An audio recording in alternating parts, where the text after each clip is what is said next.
अस्सलाम वालेकुम, रूबीज़ तड़का में खुशामदीद। तो आज हम बनाने जा रहे हैं हलवा कद्दू और सूजी को मिक्स करके बेहतरीन हलवा, जिसके लिए हमने हलवा कद्दू को अच्छे से इसके बीज निकाल लेने, छिलके उतार के क्यूब्स की शक्ल में काट के इसमें 1 गिलास पानी का डाल के इसको अच्छे से गला लेना है और थोड़ा सा ज़रदार रंग भी इसके अंदर ऐड कर देना है अच्छे कलर के लिए। फिर मैशर की मदद से इसको कर लेना है मैश और इसका पानी कर देना है खुश। तो अब इधर हमने एक कढ़ाई में ले लेना है 1 कप के करीब ऑयल या घी, जो आपके पास है वो लें। तो बस जब ऑयल गर्म हो जाए तो इसके अंदर आपने 1 कप सूजी का डाल देना है। तो सूजी आपने इसकी अच्छे से खूब भुनाई करनी है। जब कलर चेंज हो जाए और खुशबुएं पूरे किचन में फैल जाएं तो आपने इसमें 2-3 इलायची के पीस हैं वो मुंह खोल के डाल देने हैं अच्छी खुशबू के लिए, और अच्छे से खूब इसकी 5-6-7 मिनट तक भुनाई करनी है।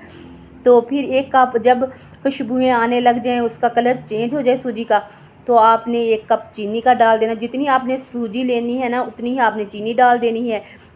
जो हमने मैश करके हलवा कद्दू रखा हुआ था वो इसके अंदर डाल के और अच्छे से खूब हमने 5-6 मिनट तक इसको हमने भून लेना है मीडियम स्लो आंच के ऊपर। तो बस जब इसको अच्छे से इसकी बुनाई कर लेनी है, जब देखें आपके अच्छे से इसकी हो गई है मिक्स हलवा कद्दू और सूजी, तो फिर आपने 10 मिनट के लिए इसको दम वाली आंच पे रख के डांप देना है। देखें अब हमने 10 मिनट के बाद चेक किया, कितना ज़बरदस्त हमारा खिला खिला हलवा तैयार हुआ है। ये बहुत मज़ेदार। अगर आपको रेसिपी मेरी इस स्टेज पर लगे अच्छी तो प्लीज़ कंजूसी मत किया करें, लाइक करें, शेयर करें। चैनल पर नए हैं तो कर दें सब्सक्राइब।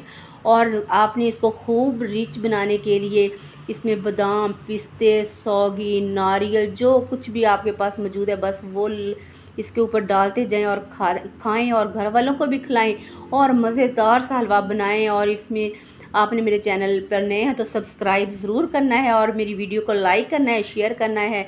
आप सबका बेहद शुक्रिया मैं, ताकि आपके लिए अच्छी अच्छी रेसिपीज़ लेके आऊँ। अल्लाह हाफिज़।